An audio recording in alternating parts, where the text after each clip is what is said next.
అండి నమస్తే. నేను మీ సుస్సురవాణిలు. వేసవి వచ్చేస్తుంది. ఇక మంచినీటితో పాటు మజ్జిగ, కూల్ డ్రింక్స్ తాగేస్తుంటాం. మనం ఇంట్లో చేసుకునే తాగాలంటే మనకు అందుబాటులో ఉండేవి కొన్ని ఉంటాయి. అందులో వెంటనే గుర్తొచ్చేది నిమ్మకాయే కదా. శరీరానికి కొత్త ఉత్సాహాన్నిచ్చే శక్తి నిమ్మరసంలో పుష్కలంగా ఉంది. నిమ్మరసం లివర్లో పేరుకున్న టాక్సిన్లను తొలగిస్తుంది. దీనిలో ఉండే సి విటమిన్ చర్మాన్ని ముడతలు పడనీయదు. స్కిన్ బ్రైట్గా అవుతుంది. చర్మ సమస్యలు రావు. పంటి చిగుళ్ళు సమస్యలు, కడుపు ఉబ్బరం, కాన్స్టిపేషన్ ఇబ్బందులు తగ్గుతాయి.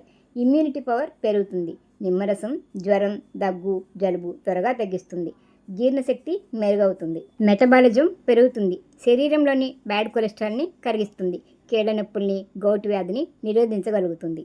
ఇప్పుడైతే నిమ్మరస తయారీని చూసేయండి. నిమ్మకాయ వాటర్, ఇది పటిక బెల్లం పొడి.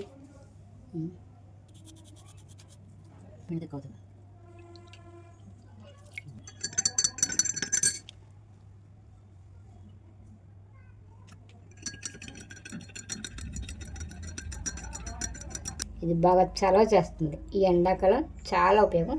చేసుకోవడం చాలా సింపుల్. పిల్లలకైనా పెద్దలకైనా చాలా మంచిది. ఫుల్ వీడియో కింద లింక్ ఇచ్చాను, ఒకసారి చూడండి. ఛానల్ని సబ్స్క్రైబ్ చేసి నన్ను ప్రోత్సహించండి. నమస్తే.